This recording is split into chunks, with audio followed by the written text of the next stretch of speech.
Welcome to our 10-minute version of The Secrets of Time Management. Our content is based on books by best-selling authors on this topic.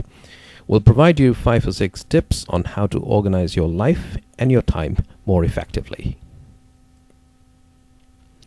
In order to answer the question, what is time management, let us consider a framework developed by Stephen Covey. In the earliest use of time management tools, we used notes and checklists to record events that might happen during the day. From there, we progressed to using calendar and appointment books to start to plan ahead. What we found was that this was still an unsatisfying process. We were very busy, but not really accomplishing a whole lot. And the problem was that we weren't factoring in things that are really important to us, our values. So we started to bring our values and say, these are the things that I deem important to me. They must take precedence over everything else. I shouldn't be interrupt driven. And through this, we have come to the 3rd and 4th generation where we define our values and schedule our life around that which is most important to us.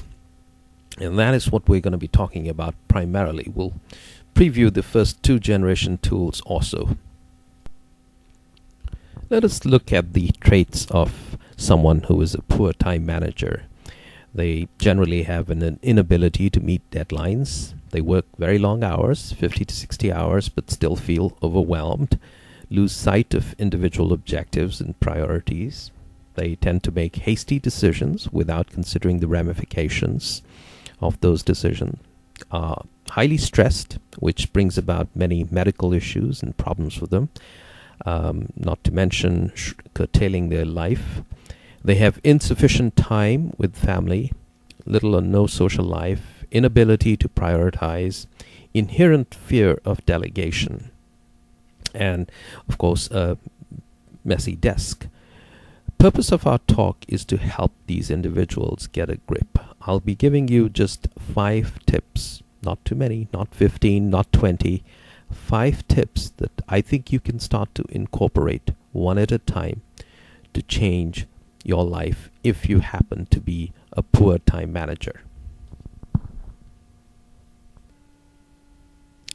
In looking at the qualities or traits of a good time manager, we notice that they generally have clear thinking, they're decisive, single-minded, very, very goal-driven. They tend to have good memory, determination, and they bring a methodical approach to every problem that they solve. You'll notice that.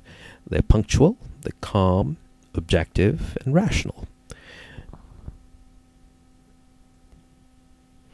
So let's begin the secret spot. What are the secrets to good time management? The first one is eliminating or reducing multitasking.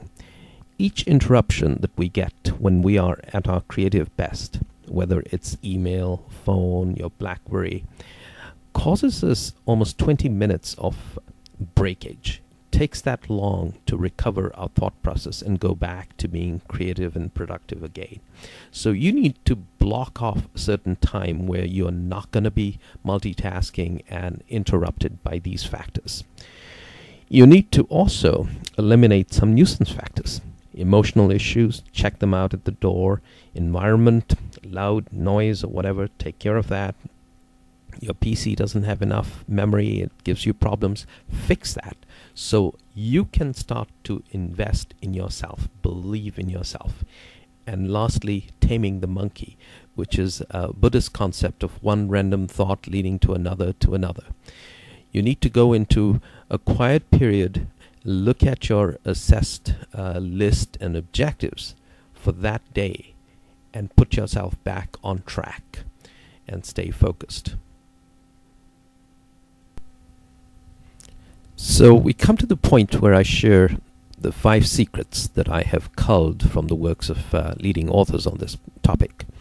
It starts by having a clean focus, doing one thing and one thing only at a time, and doing it to the very best of your ability.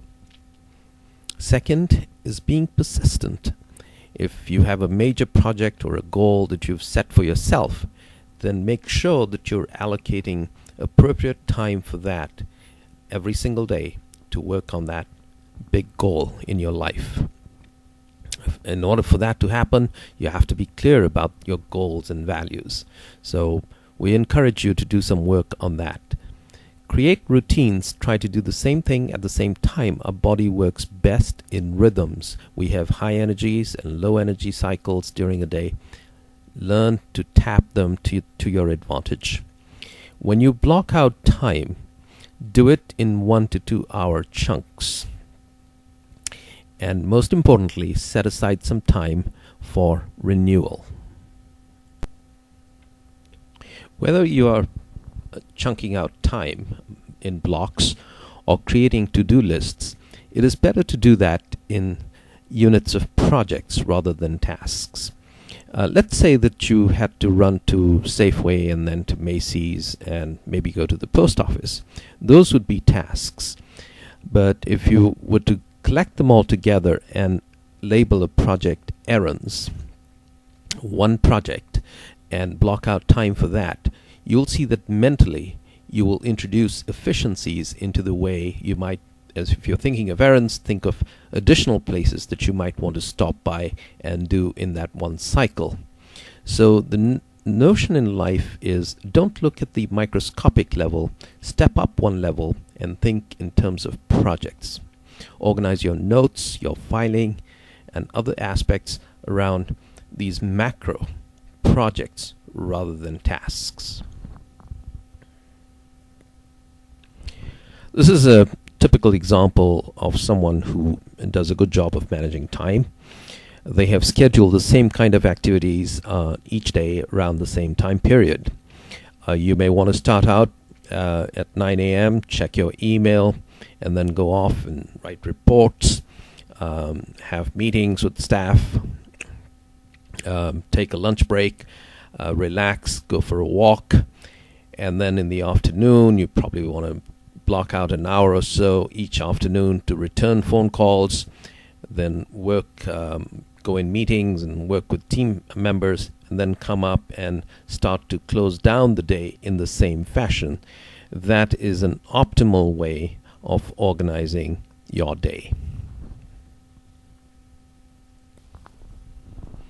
A question that students often ask me is how to decide between stuff that is important and that which is urgent.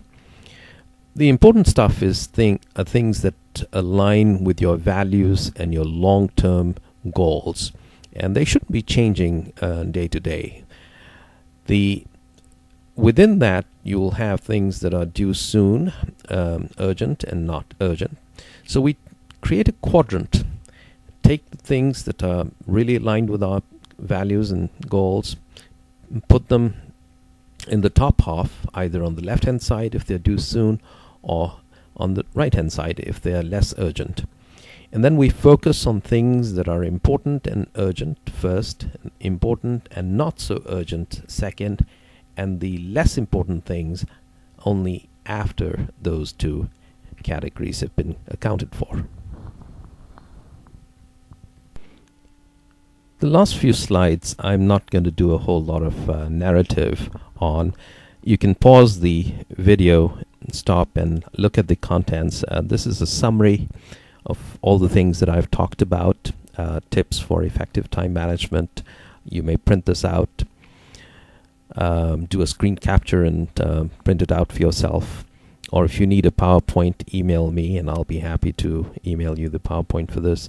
The next few slides are different ways that you can organize your quarter, your month, your week, and your day. These are standard time management tips and take